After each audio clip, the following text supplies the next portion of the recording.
Welcome back to Be Productive. I'm your host, Clara Capano. Our next segment is all about leadership and the bottom line. We're running businesses out there. We all know a big part of that is getting a profit and getting to a strong, healthy bottom line and doing that consistently and having it be sustainable. Some of the keys to this all comes from leadership.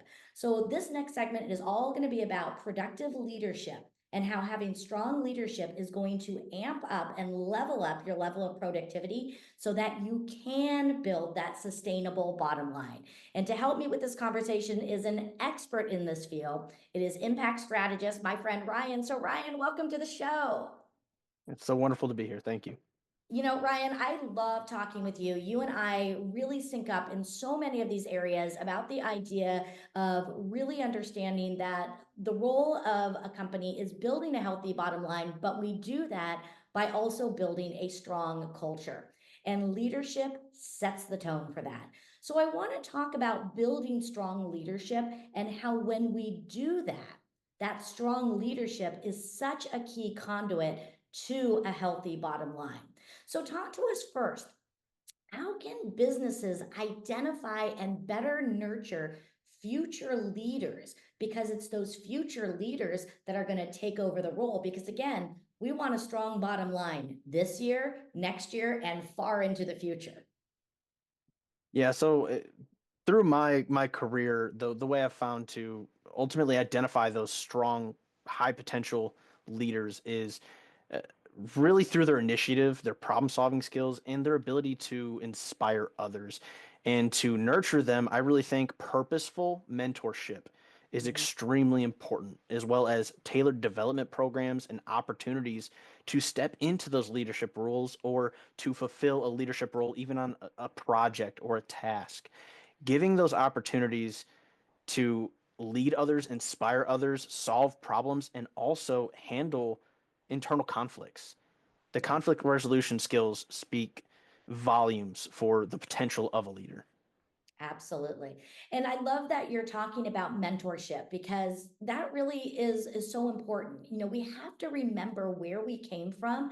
We have to remember to always be giving back and understanding that success leaves clues. And I know for me, so many times in my career, I'm where I'm at because of strong mentors, having those people to guide us, to mold us that we can go to. So I love doing that. The reality that behind that, though, is also good mentoring takes time. So, how can a leader build in the balance of taking time to mentor and to foster this growth with their people while still running the day to day operations of a business? Because if we step away from those day to day operations, the bottom line will get affected. So, again, we really want to make sure that we have that great harmony between the growth and the consistency of running a business. Yeah, I think it's really, really important to the way you brought this up, I think is important to how do you do this without negatively impacting the bottom line, right? You've got to integrate development into regular activities such as delegating meaningful projects and offering real-time coaching, leadership workshops, and cross-functional team experiences. I've seen that those actually provide some pretty awesome opportunities for developing that growth, but without disrupting operations overall. It's having a way to delegate responsibilities and knowing that sometimes the ball is going to be dropped, sometimes you're going to have problems, sometimes you're going to have to overlook things and retrace your steps, but you've got to be able to delegate responsibilities with a little bit of importance to help develop those leaders. If you don't give somebody the opportunity to fail, how are they going to have the opportunity to grow? I love that. If you don't give them an opportunity to fail, how can you give them an opportunity to grow? That was a mic drop moment. I love that. So, for those of you watching, I hope you wrote that one down. That is excellent. I love that. Now, Ryan, I don't know if in any of your studies, one of the things that I studied as I was getting my degrees in leadership is something called the Hawthorne effect. And this was done, back in the industrial era where they were having factory workers. And what they found is that when they paid attention to them, they would raise the lights when it got dark out. They would change the temperature as much as they could. what they found is that when the factory workers felt that somebody was watching out for them and that their needs mattered, the level of productivity and morale skyrocketed. I would love to get your input on this, being that you're doing this each and every day with the people that you work with. How does fostering strong leadership and creating these cultures, how does it ultimately impact an organization's productivity and morale? It's crazy the amount of studies that have been done on this topic, but consistently you'll see when someone feels important, they feel valued, they feel respected, they feel heard, they're going to be better at everything they do. They're going to not just better, they're going to put more effort consistently into the things they do. And who doesn't want a team that does that? Who wants a team that's just going to do the bare minimum to succeed, right? We don't Mhm. want people that just want to get by. We want people that want to exceed expectations and strive for great things. Letting them feel they're being taken care of, they're being heard, seen, respected, and they feel important to the system, they're going to do that with whether you're watching or not. Yeah. So it's imperative to the overall growth and scalability of a business. Absolutely. And I know I've seen it for myself in companies that I've worked with, before I ran my own company, when I felt a part of it, I felt I had a voice, I felt that I mattered.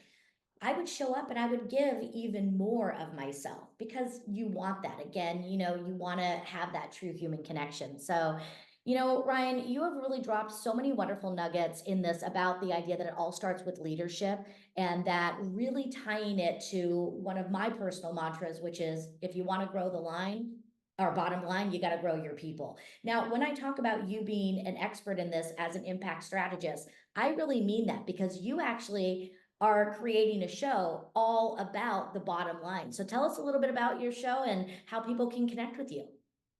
Yeah, so the bottom line is going to be focused on kind of as you said and what your show is premised on. It is cutting through the noise to get to the bottom of what really drives success.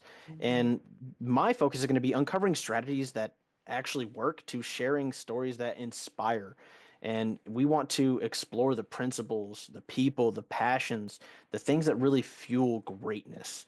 And in order to do that, you've got to talk about the reality that is business and the reality of what does cause success. In a world filled with people's opinions and people who think they're experts in a lot of things, you've got to be able to navigate what's real and what's not. So, my focus, just like yours, is to get to the bottom line and how you can improve it. Exactly. And I love what you're talking about. The same thing here. Let's get real. Let's talk about what really works so we can truly deliver that value. So, Ryan, thank you so much. It's always a pleasure talking with you. I learn more, and I know that so many of our viewers are going to walk away with ways that they can go forward and deliver impact as they grow their own personal bottom lines. So, Ryan, thank you again. And for those of you watching, don't go away because we have even more coming forward for you on Be Productive.